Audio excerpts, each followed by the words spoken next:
ایک بار ان کے اسٹوڈنٹ نے بڑا اصرار کیا کہ حضور اپنا چہرہ تو دکھائیے نا، آپ پردے میں بیٹھ کر پڑھاتے ہیں۔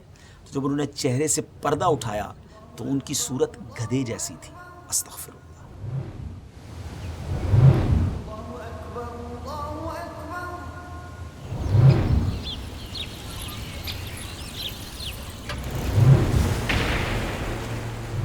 السلام علیکم ورحمۃ اللہ وبرکاتہ۔ کیسے ناظرین، آپ ٹھیک ہیں؟ ایک بار پھر الحمدللہ ویب سیریز کا ایک نیو ایپیسوڈ لے کر حاضر ہیں۔ آج کا ایپیسوڈ بھی امید ہے کہ پچھلے ہی ایپیسوڈ کی طرح بڑا امیزنگ ہوگا، کیونکہ بات ہوگی قیامت کی نشانیوں کی۔ آج کس نشانی کی بات کرنی ہے، آج آپ کو کیا بتانا ہے؟ ایک لفظ ہوتا ہے ناظرین، مسخ۔ تھوڑا مشکل ضرور ہے، اس کا معنی بھی بتاؤں گا اور یہ بھی بتاؤں گا کہ مسخ ہونے سے کیا مراد ہے اور قیامت کی نشانی سے اس کا کیا تعلق ہے۔ مگر اس سے پہلے مسخ ہونے کے ایک دو واقعات آپ کو سناتا ہوں، اور قرآنی واقعہ پہلے سنتے ہیں، پھر اس کے بعد ایک بزرگوں کے زمانے کا واقعہ بھی سناؤں گا۔ مسخ جو لفظ ہے، اس کا معنی ہے صورت کا بدل جانا، ڈسٹورشن آف دا فیس، چہرے کا بدل جانا۔ اور یہ واقعات پہلے کی امتوں میں، پہلے کے دور میں ہو چکے ہیں، اور آگے ہوں گے یا کیسے ہوں گے وہ بھی ضرور بتاؤں گا۔ یعنی یہ چہرہ کس طرح بدلتا تھا کہ صورتیں، انسانی صورت جو ہے وہ چینج ہو جاتی تھی۔ کوئی بندر یعنی منکی، کوئی کتا بن جاتا تھا، یعنی ڈاگ اسے بنا دیا جاتا۔ اور یہ سب کیسے ہوا، کیوں ہوا اور کیا ہوا؟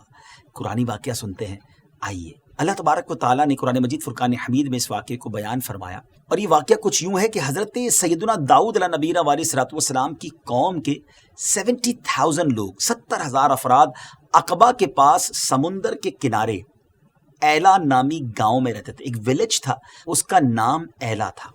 اور یہ واقعہ بڑا مشہور ہے، بڑا زبردست قرآنی واقعہ ہے۔ معاملہ یہ ہوا کہ ان لوگوں کی جو تعداد تھی، یہ لوگ بڑے ویل اسٹیبلش تھے، بڑی زبردست لائف تھی۔ وہ فشرز تھے، یعنی وہ مچھلیوں کو پکڑتے تھے، مچھیرے تھے، اور بڑے ویل آف تھے۔ اللہ پاک نے بہت نوازا تھا، بڑی لائف اسموتھ گزر رہی تھی، انجوائے کرتے تھے اپنی لائف کو۔ اب ان لوگوں پر ایک ایگزامینیشن آیا، ایک امتحان آیا کہ سیٹرڈے والے دن، یعنی ہفتے والے دن، انہیں منع کر دیا گیا کہ آپ مچھلیاں نہیں پکڑیں گے۔ اور کمال یہ تھا کہ سیٹرڈے والے دن مچھلیاں جو تھیں، فشز جو تھیں، وہ زیادہ نظر آتی تھیں، وہ زیادہ آسانی سے اسے شکار کر سکتے تھے۔ مگر امتحان تھا، ایگزام تھا، اللہ کا حکم تھا۔ اب کیا ہوا؟ شیطان نے ان لوگوں کو ایک ہیلا سجھایا، یعنی ایک ایسا راستہ دکھایا کہ ایسا کرو کہ پاٹس بنا لو، چھوٹے چھوٹے جو ہے وہ پاٹس بنا لیے جائیں، حوض بنا لیے جائیں، اور سمندر سے نالیاں نکال لی جائیں۔ سیٹرڈے والے دن وہ مچھلیاں اس نالیوں کے ذریعے ان پاٹس میں، ان حوض میں آ جائیں گی، اس کو تم بند کر دینا، اور سیٹرڈے کے بعد، ہفتے کے بعد ان پاٹس سے، ان حوض سے جو ہے وہ اپنی مچھلیاں نکال لینا۔ ناظرین، یہ شیطان نے ایک راستہ بتایا، مگر یہ رانگ وے تھا۔ بیسیکلی ذرا غور کریں تو یہ بھی تو شکار ہی تھا نا، یعنی سمندر سے مچھلیوں کو پہلے حوض میں قید کر لیا جائے، پاٹس میں قید کر لیا جائے، اور پھر بعد میں اس کو شکار کر لیا جائے۔ تو وہ لوگ لالچ میں آئے، انہوں نے گریڈ اختیار کی، یعنی لالچ اختیار کی، اور یہ کام کرنا شروع کر دیا۔ اب یہ بیسیکلی جب یہ کام ان لوگوں نے کیا تو ان کے درمیان گروہ بن گئے۔ کچھ لوگ کہنے لگے نہیں، یہ اللہ تعالیٰ کی نافرمانی ہے، یہ تو سیٹرڈے والے دن شکار کرنا ہو گیا، جو کہ منع ہے، حرام ہے۔ مگر 12,000 کے قریب لوگ وہ تھے جو شیطان کی اس بات پر گویا انہوں نے یہ عمل شروع کر دیا۔ اور اب جو اللہ والے لوگ تھے، اللہ کی بات کو فالو کرنے والے لوگ تھے، اللہ کے نبی حضرت داؤد علیہ الصلوۃ والسلام کو فالو کرتے تھے، انہوں نے کہا کہ اب ہمارا آپ کا کوئی تعلق نہیں ہے۔ انہوں نے ان کے ساتھ سوشل بائیکاٹ کیا، اور درمیان میں ایک وال کریٹ کر دی، ایک دیوار کھڑی کر دی، انہیں سیپریٹ کر دیا، بائیفرکیٹ ہو گئے وہ لوگ۔ اب کیا ہوا؟ حضرت داؤد علیہ الصلوۃ والسلام آئے، ان کو جب پتہ چلا کہ قوم نے ایسا کام کیا ہے، اللہ تبارک و تعالیٰ کی طرف سے منع تھا سیٹرڈے والے دن شکار کرنا، انہوں نے ہفتے والے دن اس طرح شکار کیا، تو آپ نے اس قوم کی بربادی کے لیے دعا فرما دی۔ اب کیا ہوا ناظرین؟ ایک دن ایسا آیا کہ دیوار کے اس طرف، اس بڑی وال کے اس طرف جو 12,000 لوگ رہتے تھے، ادھر سے کوئی آواز نہیں آئی۔ تو یہ لوگ حیران ہوئے کہ اس برابر سے کوئی باہر بھی نہیں آیا، کوئی وائس بھی نہیں آ رہی ہے، معاملہ کیا ہے؟ تو جب اس قوم کے کسی فرد نے اس دیوار کو، اس وال کو جب چڑھ کر اس طرف دیکھا، تو وہ دیکھ کر حیران ہو گئے کہ وہاں تو 12,000 لوگ بندر بن چکے ہیں. جی ہاں ناظرین، 12,000 لوگ منکی بن چکے تھے، ان کے چہرے مسخ کر دیے گئے تھے. اب وہ بیچ میں جو ڈور تھا اس کو کھولا گیا، اور جب اس ڈور کو کھولا گیا تو وہ لوگ جب ادھر آئے تو حیران ہو گئے کہ جسم انسانوں والا اور چہرہ بندروں والا، اور ایک دوسرے کو پہچان بھی نہیں پا رہے تھے. اچھا، جو بندر تھے نا وہ اپنے رشتہ داروں کے کپڑوں کے پاس آ کر، ان کے پاس آ کر انہیں سونگھتے تھے، آنکھوں سے آنسو بہاتے تھے، مگر رشتہ دار پہچان نہیں پاتے تھے کہ یہ کون ہے. 3 دن تک وہ 12,000 افراد بھوکے پیاسے رہے، اور آخرکار یہ تمام 12,000 لوگ دنیا سے چلے گئے، مارے گئے. ناظرین، یہ عذاب تھا اللہ تبارک و تعالیٰ کی طرف سے، ایک ایسا ایگزام تھا اس قوم کا جس میں باقی لوگ تو سکسیسفل ہو گئے، مگر یہ 12,000 رب کی نافرمانی کرنے کی وجہ سے، حرام روزی کمانے کی وجہ سے بندر بنا دیے گئے. ناظرین، یہ قرآن میں واقعہ موجود ہے. قرآن میں کہاں موجود ہے؟ آئیے قرآن کی آپ کو وہ آیت اور اس کا ترجمہ سناتے ہیں. وَلَقَدْ عَلِمْتُمُ الَّذِينَ اعْتَدَوْا مِنْكُمْ فِي السَّبْتِ فَقُلْنَا لَهُمْ كُونُوا قِرَدَةً خَاسِئِينَ. ترجمہ: اور یقیناً تمہیں معلوم ہیں وہ لوگ جنہوں نے تم میں سے ہفتے کے دن میں سرکشی کی، تو ہم نے ان سے کہا کہ دھتکارے ہوئے بندر بن جاؤ. حکم الہی ہوا، یہ ان پر عذاب نازل ہوا، اور 12,000 لوگوں کے چہرے مسخ کر دیے گئے، بدل دیے گئے کہ پچھلی قوموں میں عذاب ہوا. ناظرین، ایک اور واقعہ، اور وہ بھی دل ہلا دینے والا واقعہ ہے. ایک بزرگ فرماتے ہیں کہ ہم لوگ 3 آدمی ایک ساتھ یمن جا رہے تھے، اور ہمارا ایک ساتھی حضرت ابوبکر صدیق رضی اللہ تعالیٰ عنہ، حضرت عمر رضی اللہ تعالیٰ عنہ کی شان میں بد زبانی کر رہا تھا، نازیبہ باتیں کر رہا تھا. ہم لوگ اس کو بار بار منع کرتے تھے، مگر وہ اپنی اس حرکت سے باز نہیں آتا تھا. جب ہم لوگ یمن کے قریب پہنچ گئے تو ہم نے اس کو نماز فجر کے لیے جگایا، تو وہ کہنے لگا کہ میں نے ابھی ابھی خواب میں سرور کائنات علیہ الصلوۃ والسلام کو دیکھا ہے، اور میرے آقا علیہ الصلوۃ والسلام سرحانے تشریف فرما ہوئے، اور مجھے فرمایا کہ اے فاسق، اللہ پاک نے تجھ کو ذلیل و خوار فرما دیا، اور تو اسی منزل میں مسخ ہو جائے گا. اس کے بعد فوراً ہی اس کے دونوں پاؤں بندروں جیسے ہو گئے، اور تھوڑی دیر میں اس کی صورت بھی بالکل بندر جیسی ہو گئی. ہم لوگوں نے نماز فجر کے بعد اس کو پکڑ کر اونٹ کے پالان پر بٹھایا، یعنی کیمل کے اوپر اسے بٹھایا، رسیوں سے اسے باندھا، اور وہاں سے روانہ ہوئے. غروب آفتاب کے وقت جب ہم ایک جنگل کے قریب سے گزر رہے تھے تو وہاں ایک بندروں کا غول دیکھا.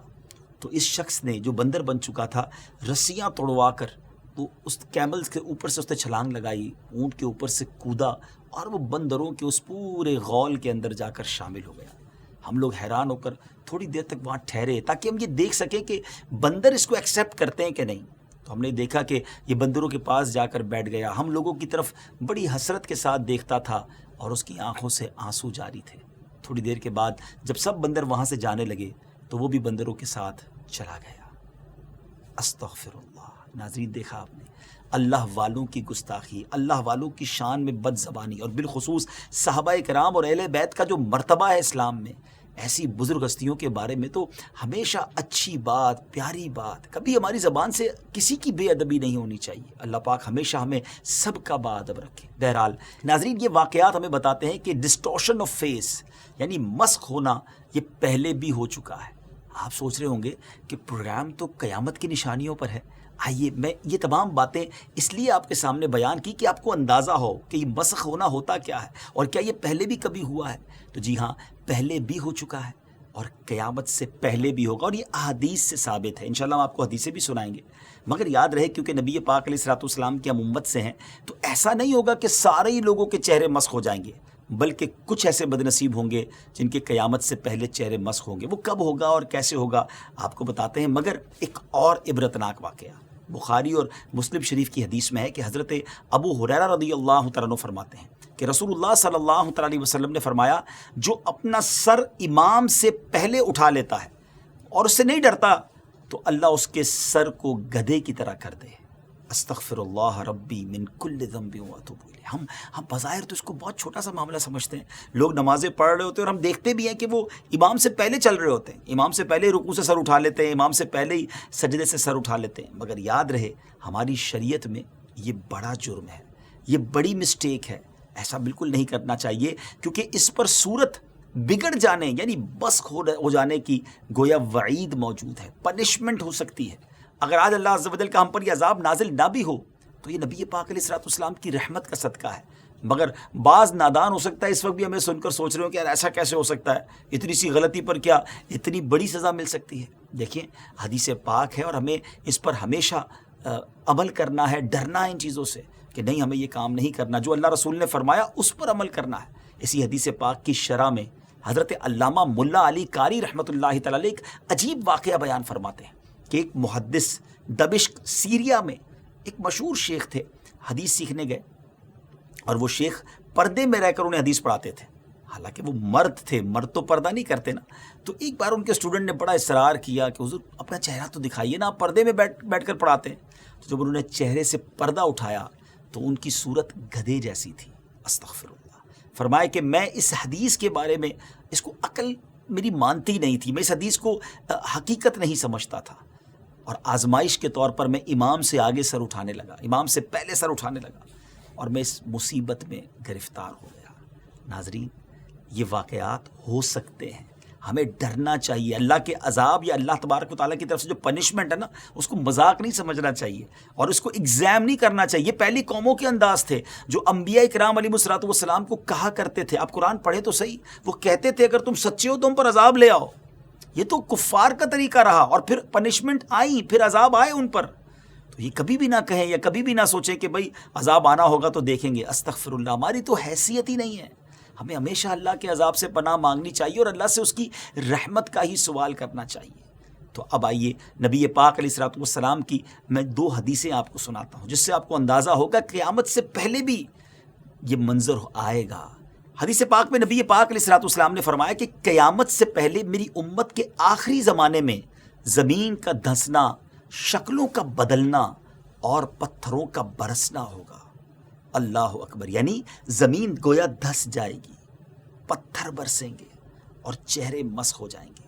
نبی پاک علیہ الصلوۃ والسلام کی ایک اور حدیث پاک ہے، پیارے آقا علیہ الصلوۃ والسلام نے فرمایا اے انس، لوگ مختلف شہر آباد کریں گے، ان میں سے ایک شہر ہے جسے بصرہ کہا جائے گا، تو اگر تم وہاں سے گزرو تو اس میں جاؤ، وہاں کی کھاری زمین سے اور وہاں کے مقام کلا سے اور وہاں کے باغات، بازار اور وہاں کے امیروں کے دروازوں سے بچنا، کیونکہ وہاں زمین دھنسنا، پتھر برسنا اور زلزلے ہوں گے۔ اور ایک قوم رات کو سوئے گی اور صبح اٹھے گی تو بندر اور سور بن جائے گی۔ ناظرین علماء فرماتے ہیں کہ بصرہ میں اب تک یہ نشانی کی ظہور نہیں ہوا ہے، یہ نشانی ظہور پذیر نہیں ہوئی ہے، یعنی ابھی تک یہ نشانی ہونا باقی ہے۔ ہم اللہ پاک سے دعا کرتے ہیں کہ اللہ پاک ہم پر اپنا خاص رحم فرمائے اور ہمیں ان عذابوں سے محفوظ فرمائے۔ اس کے ساتھ ہی ناظرین اب یہ بھی نیت کرنی ہے کہ ایسے بے ادبی والے معاملات سے شریعت کے جو احکام ہیں اس کو ڈس اوبے نہیں کرنا، اس پر عمل کرتے چلے جانا ہے۔ اللہ کریم ہم سب کو قیامت کے دن اپنی بارگاہ میں پیش ہونے سے پہلے اپنے مقبول بندوں میں شامل فرما لے۔ اور قیامت کے دن جو قرآن میں آیا کہ کچھ چہرے چمکتے ہوں گے اور کچھ چہرے سیاہ ہوں گے، رب کریم زندگی ایسی گزارنا نصیب فرمائے اور ہم سے راضی بھی ہو جائے کہ قیامت کے دن ہم سب کے چہرے چمکتے ہوں اور خوشی خوشی جنت کی طرف جانے کا ہمیں انعام مل جائے۔ انشاءاللہ اگلی ایپیسوڈ میں ایک اور قیامت کی نشانی لے کر حاضر ہوں گے۔ اس ویب سیریز کو دیکھیے بھی اور آگے شیئر بھی کیجیے۔ دعوت اسلامی کے یوٹیوب چینل کو سبسکرائب بھی کیجیے اور ہماری اس ویڈیو کو شیئر بھی کرتے رہیے۔ السلام علیکم ورحمۃ اللہ وبرکاتہ۔